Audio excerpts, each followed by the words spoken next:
ما اعرفش انتي بتعيطي ليه دلوقتي؟ انا لسه منزلتكيش في الزيت. حلاوه.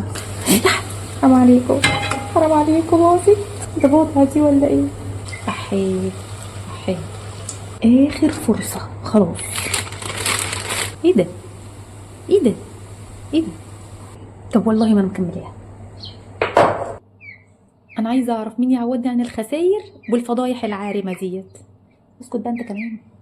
السلام عليكم. يلا نعمل احلى زلابيا عمركم ما دقتوا زيها ولا هتشوفوا زيها كمان. وادي اخرة اللي صدق مشاهير النت.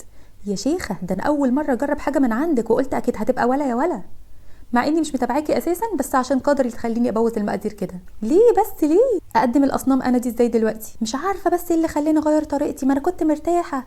لا وبقالي كتير ما عملتهاش، يوم ما اعملها تطلع شبه الاجنه كده. يلا الله يسامحك، شكلها ما بتنجحش غير معاكي. لا وكمان شفت طرق تشكيل مختلفه وقلت اجربها بقى بالمره. بوظتي لي الفكره خالص، خربت من كل ناحيه ومش قايله المقادير كمان. يلا ها، مقادير ايه اللي هقولها من جمالها يعني؟ اخ منك، ده انا كنت خايفه من شكلها وانا بقليها. هقدمها دلوقتي على انها مين، لازم افكر في اسم جديد اقدمها بيها.